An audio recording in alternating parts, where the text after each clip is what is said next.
I sometimes hear furries saying things to the effect of, "You're born furry, you can't change it, this is who I am." The plain and simple truth, however, is that you are not born furry. You could compare the persecution of furries to that of homosexuals, but in all truth, it is not the same at all. Homosexuality is, when looked at logically, a biological response to overpopulation. Humans are social creatures, and we especially like to have a singular relationship with another, and homosexuality allows for that, without the possibility of excessive childbirth.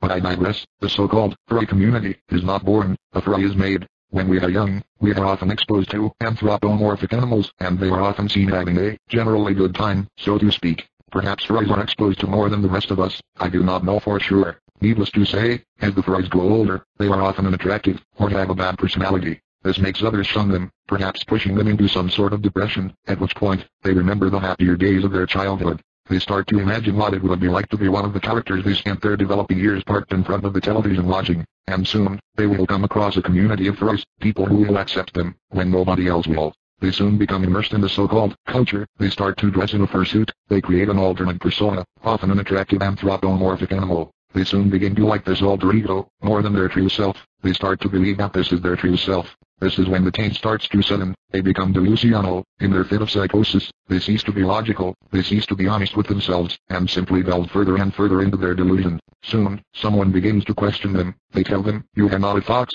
you are a man in a fox suit," and they become angry. They see this as someone who is here to bring them back to their unhappy days, and they become defensive, hysterical. The furries we see today are beyond saving. It would take months of intense therapy to even begin to change the state of extreme psychosis they exist in. So, I put this out here as a message to all who are considering becoming furry. If you choose furry, you're choosing delusion. You are choosing hacking at you Looney Tunes. You are choosing prancing around in a fursuit, acting like a psychopath. You are choosing watching The Lion King for the 50th fucking time. You are choosing wrong. Instead, go outside, buy some acne cream, do some exercise, buy some nice clothes, clean yourself up, and look for someone that shares a common interest. For Christ's sake. And that, my friends, is the truth about furries.